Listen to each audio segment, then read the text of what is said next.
നമസ്കാരം. ഞാൻ ഡോക്ടർ സുരേഷ് സരസ്വതി. സൈക്കോളജിസ്റ്റാണ്, ഹിപ്നോതെറാപ്പിസ്റ്റാണ്. പിന്നെ കേരളത്തിലുടനീളം ക്ലാസ്സുകൾ, ഒരു ഇൻസ്പയറിംഗ് മോട്ടിവേഷണൽ ക്ലാസ്സുകൾ എടുക്കുന്ന ഒരു ട്രെയിനർ. ഇന്ന് എനിക്ക് നിങ്ങളുമായി സംസാരിക്കാനുള്ളത് വളരെ പ്രധാനപ്പെട്ട ഒരു വിഷയത്തെക്കുറിച്ചാണ്.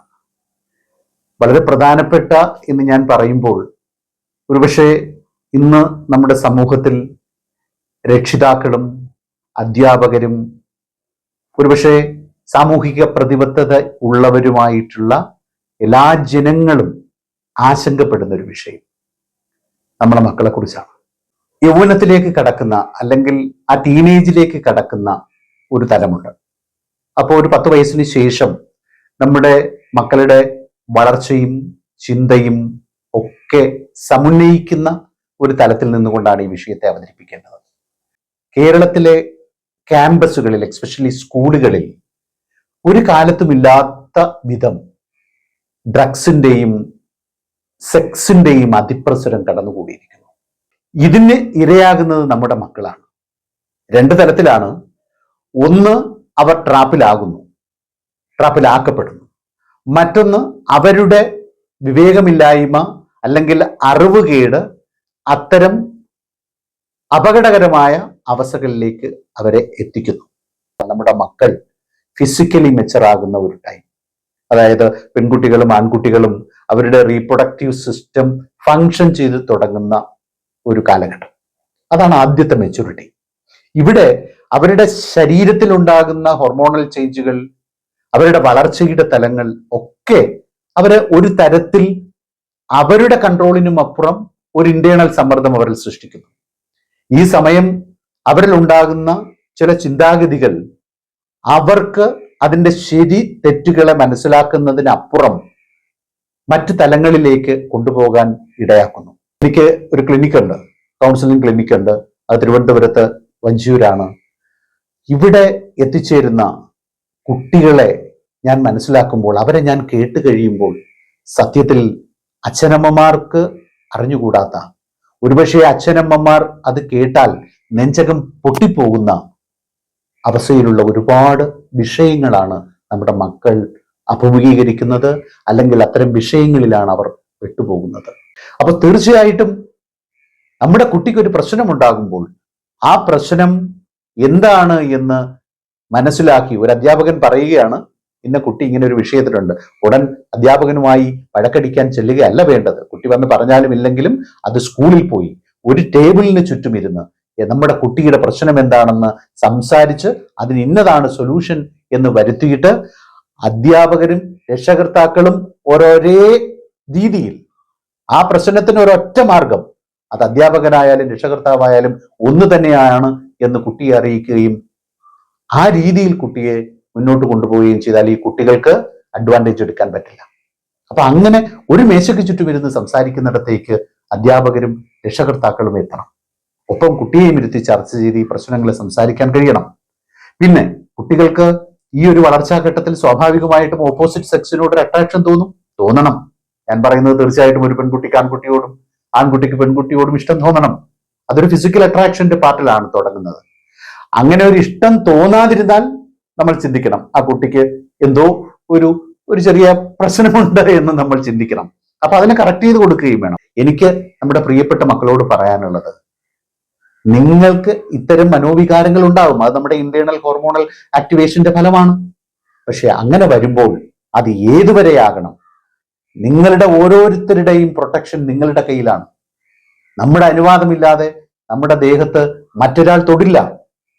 അപ്പോൾ അതെങ്ങനെയാകണം എന്ന് നിങ്ങൾ തന്നെയാണ് നിങ്ങളെ നിയന്ത്രിച്ചു നിർത്തേണ്ടത്. അത് നമ്മുടെ ഇമോഷണൽ പാർട്ടിൽ നമ്മൾ തന്നെ തീരുമാനിക്കണം. സോ ഒരുപക്ഷെ നമുക്ക് ഇത്തരത്തിലൊരു സിറ്റുവേഷൻ ഉണ്ടാകും. അപ്പോൾ അത് വരുമ്പോൾ തീർച്ചയായിട്ടും നിങ്ങൾ എന്ത് ചെയ്യണം? ഇതിന്റെ ശരി തെറ്റുകളെ നിങ്ങൾ മനസ്സിലാക്കണം. തീർച്ചയായിട്ടും എല്ലാ കാര്യങ്ങളും നിങ്ങളുടെ അച്ഛനമ്മമാരോട് സംസാരിക്കാൻ നിങ്ങൾക്ക് സാധിക്കണം. ഒപ്പണായി സംസാരിക്കാൻ സാധിക്കണം. ഇപ്പൊ എല്ലാം ഒളിച്ചു വെച്ച് മറച്ചു വെച്ച് ഹൈഡ് ചെയ്യലാണ്. അത് വേണ്ട. തീർച്ചയായിട്ടും അച്ഛനമ്മമാരോടും എനിക്ക് പറയാനുള്ളത്, മക്കളെ കേൾക്കണം, അവരെ ചേർത്ത് നിർത്തണം. അച്ഛനമ്മമാരിൽ നിന്ന് ഒരുപാട് അവർ ആഗ്രഹിക്കുന്നുണ്ട്. അപ്പോൾ ആ ചേർത്ത് നിർത്തൽ, അവരെ കൈപിടിച്ച് നടക്കണം, അവരുടെ കാര്യങ്ങൾ കേൾക്കണം, നമ്മുടെ കാര്യങ്ങൾ അവരോട് പറയണം. അപ്പോ കുട്ടികളോടൊപ്പം നടക്കുകയും അവരെ കേൾക്കുകയും ചെയ്യുമ്പോൾ അവർക്കറിയാം അത് നിഷേധിക്കപ്പെടുമ്പോൾ അത് കിട്ടുന്നു എന്ന് തോന്നുന്നിടത്തേക്ക് അവർ ചാഞ്ഞു പോകും. അതിൽ അപകടമുണ്ട്. അപ്പൊ നമ്മളും ചിന്തിക്കണം, നമ്മുടെ കുട്ടികൾ ഇങ്ങനെയൊക്കെ പോകുന്നതിന് സാഹചര്യങ്ങൾ നമ്മളിലൂടെയും സൃഷ്ടിക്കപ്പെടുന്നുണ്ടോ എന്ന്.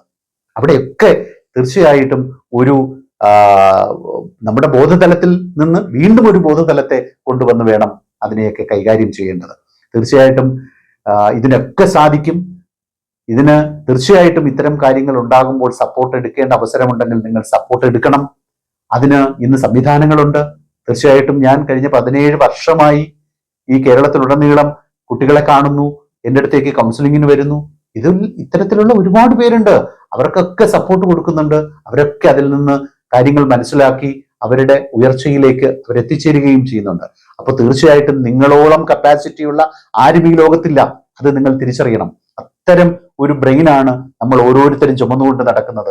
അതിനെ നമുക്ക് വേണ്ടി ഉപയോഗിക്കാൻ സാധിക്കണം. ഇപ്പോ നമ്മുടെ ബ്രെയിൻ മറ്റുള്ളവർക്ക് വേണ്ടിയാണ് നമ്മൾ ഉപയോഗിച്ചുകൊണ്ടിരിക്കുന്നത്. അത് വേണ്ട.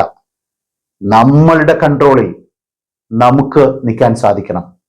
അതിനുള്ള ബുദ്ധിയും സവിശേഷമായ തലങ്ങളും ഒക്കെ നമുക്കുണ്ട്. നമ്മൾ മനുഷ്യനായിട്ടാണ് ജനിച്ചിരിക്കുന്നത്, മൃഗങ്ങളായിട്ടല്ല. അപ്പോൾ അത്രയും കപ്പാസിറ്റി ഉള്ള ഒരു ബ്രെയിനിനെ നമ്മൾ വിനിയോഗിക്കണം. അതിനുവേണ്ടി തീർച്ചയായിട്ടും നിങ്ങൾക്ക് ഏത് തരത്തിലുള്ള സപ്പോർട്ടിനും എന്നെ സമീപിക്കാം. ഞാൻ പറഞ്ഞില്ലേ, എൻ്റെ നമ്പർ ഞാനിവിടെ കൊടുക്കുന്നുണ്ട്. 9847077745 ആണ്. എപ്പോൾ വേണമെങ്കിലും നിങ്ങൾക്ക് എന്നെ വിളിക്കാം, നിങ്ങളുടെ വിഷയങ്ങൾ പറയാം.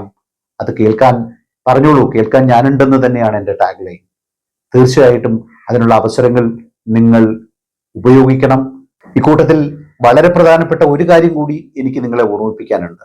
അതായത് നോക്കൂ, നിങ്ങളുടെ ഈ പ്രായത്തിൽ നിങ്ങൾക്ക് ഒരുപാട് ആഗ്രഹങ്ങളുണ്ട്.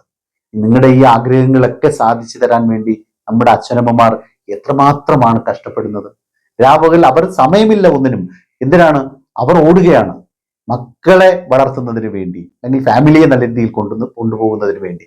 അവരോടാണ് നമ്മൾ ചെറിയ ചെറിയ കാര്യങ്ങൾക്ക് പോലും ദേഷ്യപ്പെടുന്നത്, പിണങ്ങുന്നത്, നമുക്ക് അവരുമായി യോജിച്ചു പോകാൻ പറ്റാത്ത രീതിയിൽ പ്രതിഷേധിച്ച് മാറുന്നത്.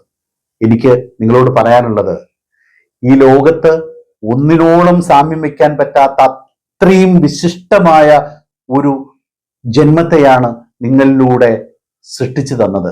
തീർച്ചയായിട്ടും നിങ്ങൾ ആ അച്ഛനമ്മമാരെ അങ്ങേയറ്റം ദൈവത്തോട് നിങ്ങൾ നന്ദി പറയുകയാണ് വേണ്ടത്. എൻ്റെ ഈ അച്ഛനമ്മമാരുടെ മകനായി എനിക്ക് ജനിക്കാൻ സാധിച്ചു എന്നുള്ളതിന്.